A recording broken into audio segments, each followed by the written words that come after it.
Good evening, good afternoon, and good day. Day 5, Dakar, day 5 of DirTiSweat. Gary, welcome. I see you've been talking to our sound engineer. He's actually having a really rough time today. Guys, bear with us. Our location scout is also on holiday, still hasn't come back from Christmas break, but we're working on it and we'll get a little bit better. So, what's happening? It's Wednesday today. They're going from San Juan de Marcona to Arequipa. Now there's 268 k's of special, and today is a day of patience. Patience for us as fans, as spectators. There is all sorts of mayhem on the dunes at the moment. Things are really going wild. We've got the comms remember they're 7 hours behind us. The comms are a little bit tricky at the moment. Let's just switch back into yesterday and what happened yesterday. Basically, Sebi Loeb won. Toyota had a disaster. They had a whole lot of punches. They got stuck. I want to unpack that punches and getting stuck issue, and there are a couple of pertinent points that go around that and why it's happening, particularly to the four-wheel drive cars and not the buggies and the two-wheel drive cars. Essentially, they've got the same tyre manufacturer, same tyre construction, slightly different size. So what happened is we spoke about how soft the desert sand is. It is proper powder. It's really soft. And what happens is, in order to go fast and to drive over the top of the sand, you need the tyre pressures as low as you can get them, which will spread the load over the big area, and the theory is that the tire then floats across the top of the sand. But when you've got sand and you've got a little bit of rocks and hard pack, and then you've got sand again, you've got an issue. The two-wheel drives or the buggies have got an automatic tire inflation system, so they can go on the fly without stopping, without slowing down. They can choose an individual tire pressure. They've got a little monitor and a control device in the cockpit, and they can turn around and they say, right, we want to go from 1.8 bar hot, we want to go right down to half a bar to get into the soft sand, and they can go over the soft sand at their low pressure. They come out of the soft sand into a bit of a hard pack, press a button, boom, and they're back at the right kind of pressures. The four-wheel drive cars don't have an automatic inflation. So in order for them to change tire pressures, you want, ideally in the soft sand, you want half a bar, and on the hard pack, 1.8 to 2 bars hot pressure on these BF Goodrich racing tires. So the four-wheel drives have to now make a judgment. Do we run with a pressure that works a little bit in the sand and a little bit in the on the rough stuff, or do we run with a super low tire pressure, the correct tire pressure for one of the conditions, and have a disaster in the others? Well, the bottom line is, if the tires are too hard, you get stuck.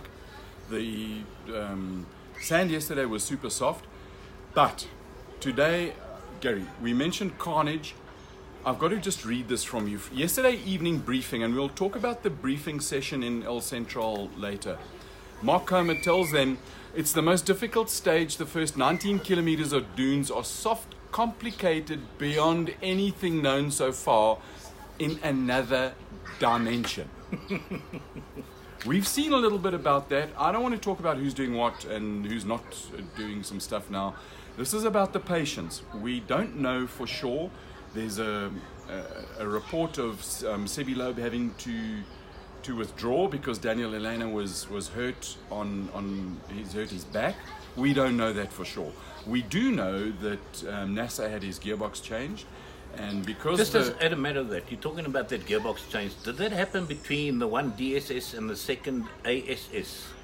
Why? Okay, the DSS and the ASS. So the ASS is you arrive at the end of a stage, ASS, and the DSS is the depart special stage. Yeah. The stage is broken up a little bit after about an hour and something odd of racing at the sharp end, for a whole lot of other people, a lot more than an hour. And the routes they coincided so they could do service on the cars. So they come out of a race, the time stops, and they then transition from the end of that stage to the beginning of the next stage. And in that time, you can do some work. So the word we have from Mom is that the Toyota Gazoo Racing... Mom. Thanks, Mom. The Toyota Gazoo Racing South Africa technicians did an amazing job and got the gearbox changed, and for some other reason we don't know why it was damaged. This will unfold, and this is the patience part we were talking about. It'll unfold in the next few days. So there's carnage on the stage. That will unpack. Just a quick question, coming back to that tire pressure thing, just so that me as a simple man can understand. What happens, you're going along, and these guys with automatic inflations can inflate and deflate tires, but now the guys that don't have it, if they're running halfway through a stage and those conditions change, they have to stop the car, either deflate or inflate the tire. Yeah, they make a call and they say, right, we're either going to carry on going and risk whatever happens, and we'll talk about those risks now, or time to stop because conditions are going to change. They're going to go from the soft floaty sand into some rocks. They'll then stop, and they've practiced before. You've got a high pressure canister, like a soda stream canister, and they know how many counts of pressure it takes to go from, say, a half a bar to around about 1.8. Okay, so simply they plug it on. They plug it on 1, 2, 3, push. Gone. Next tire. So driver, co-driver, each get out of the car. And they each pick a side. Car still running, handbrake on. They stick aside, jump back in the car, belts on. Because with the cameras in the cars now, you're not allowed to drive without your seatbelts on. Well, after watching some of those conditions, I wouldn't drive without a seatbelt on. Nanny Roma, news came out that in the briefing after Nanny's accident, his crash, that the crews were reminded to keep their belts very, very tight. I'm not saying that his belts were loose, but you've got to keep the chest tight. It makes a bit of sense, because if that restraint or head restraint thing you have is not properly fastened by the seatbelt and your seatbelt is slightly loose. Now, I know this from endurance racing, okay, that can move, and therefore the hangman's brake that we talked about yesterday, suddenly that head restraint is not worth anything to you. Absolutely. It just allows your head to move.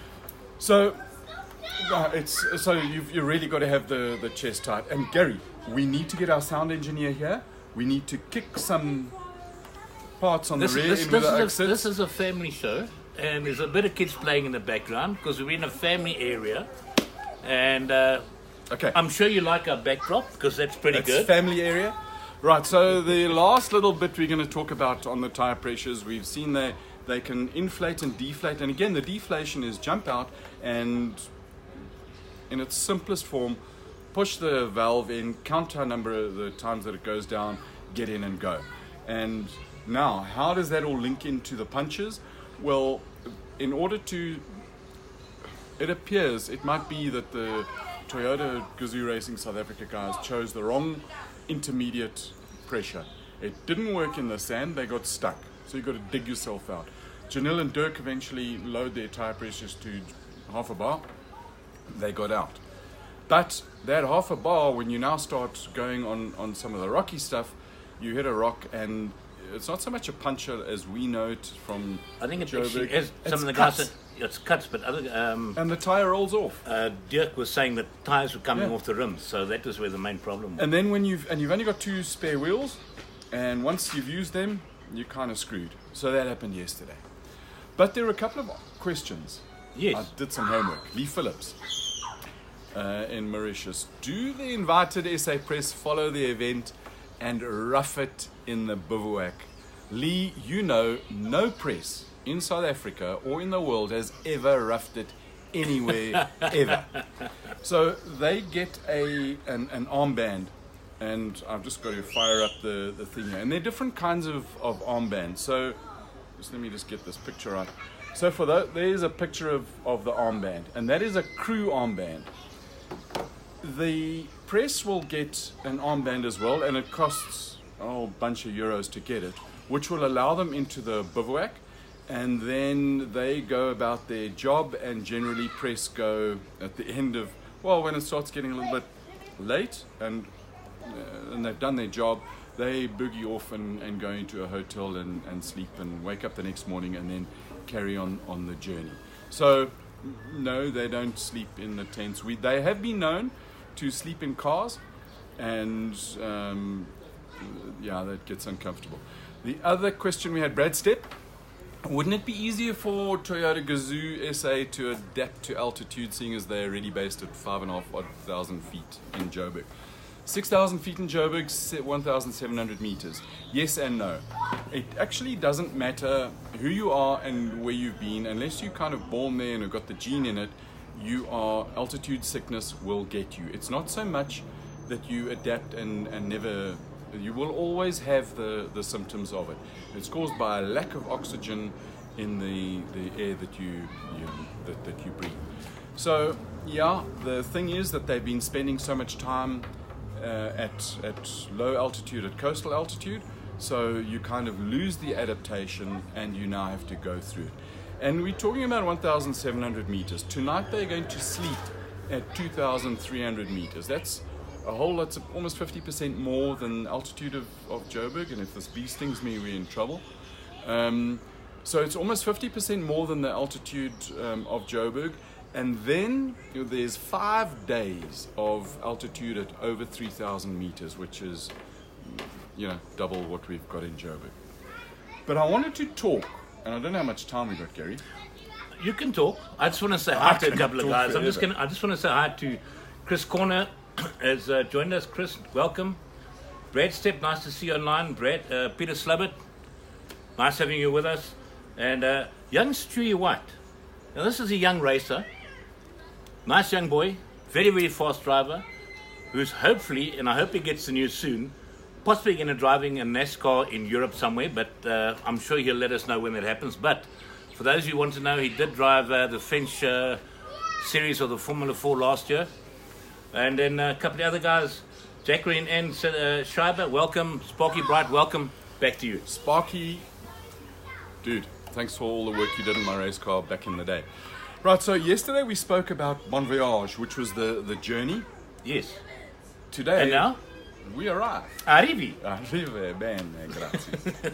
So the thing is that the guys will have traveled for 8-9 hours. They would have got a full tank of diesel.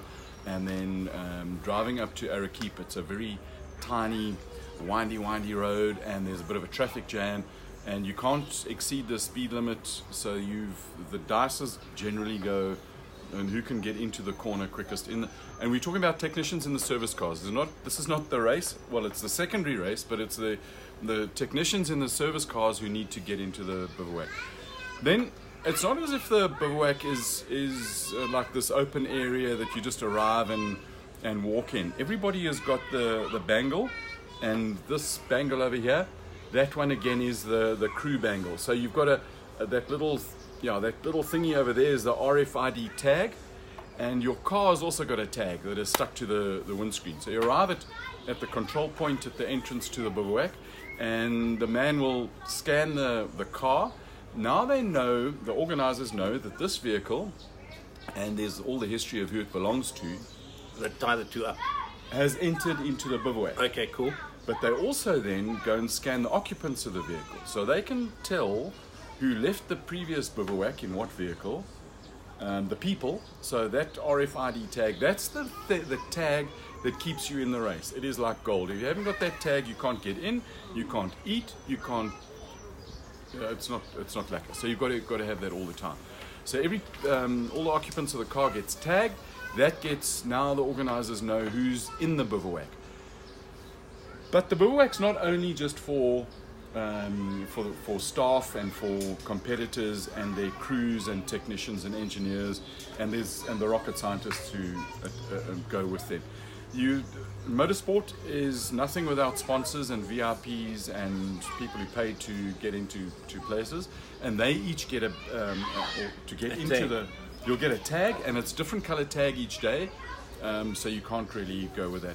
And just from a crew point of view, that tag, you've arrived in the bivouac, it got you in, yeah, and then when you go for supper or lunch, when you've just got there, they scan that tag again. Without that tag, you can't eat. So it's your entrance ticket to... In other words, it's your lifeline for 14 days. Lifeline. And if you break it, you go to your logistics guy in the team, and you go along to organizers and get a new one. So it really is your permanent ticket. So once you're in, there's a map that generally everybody's got on the layout of the bivouac. So you've got El Central.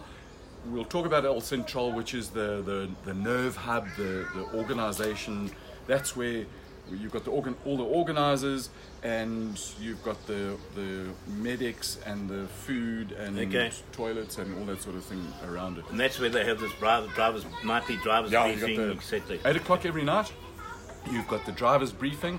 Mark Comer stands up, and that's where the info that we had. And I love the descriptions that they give every now and then. So today's sand, another dimension beyond anything known so far. And our patients will get to us as we unfold out of this. So you've now arrived at the bivouac, and your logistics guy, in the case of the Toyota Gazoo SA racing guys, that'll be Geordie from Overdrive, brilliant guy, fluent in a number of languages, but one of the calmest guys I've ever seen under pressure. And self-control is one of those things that he tried to teach me, and relaxing in the face of adversity like noise. He will then lay out where the cars go, and typically the T5s go around the outside. Yeah. So the T5s with the service trucks, almost like in a lager, and then it's ground sheets and what do you call it? Tarpaulins. Yeah. Brad, that's a shade thing. Yeah. That's a free punt. Gazebo stuff, thingies. And then the one part that is pretty cool is we discussed how the cars come in, and they have a specific level of maintenance for that day. Right. And you've got different members, crew members. The technicians. You might have guys who are working on front suspension, back suspension, gearbox, and each one of them, because there's specific tools for it, they've got a specific set of tools in a tray already. So you don't have to go and hunt for tools. It's, you know what job you're doing. You're taking, let's say, the front dampers out. Yeah. You've got the 4 or 5 bits of tool that you need to do that.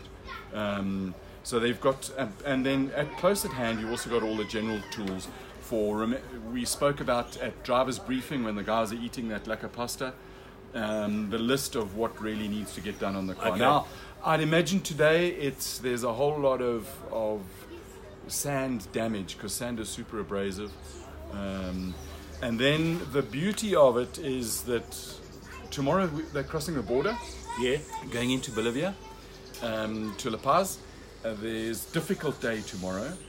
Apart from, and I'm only talking about from the crew, the service crew, the technicians, engineers, and rocket scientists. They go and climb. So they're going to climb from 1,700 odd meters, and they're going to go up to into La Paz, which sits at a lot higher than that. The volcanoes and the peaks of the mountains are well over 6,000 meters up there. And then that drive, there's a drop down into La Paz, and arrival at La Paz we're going to end up with a rest day. So it's going to be exciting stuff, and it's a rest day from a racing point of view. And during rest day, we'll talk about it's not really a rest day, it's a respite day. And there's a bucket load of work both for the crews and also for the technicians, engineers, and rocket scientists. Well, I think that brings us to the stage where we start to say au revoir. Thank you very much for watching. We will be back tomorrow night at 1800 hours again. If you've got questions, please don't be afraid to send them to us. And don't be afraid to use the hashtag @DirTiSweat, spelled DISWEAT. Adaba. Thanks. Cheers, man. Yes.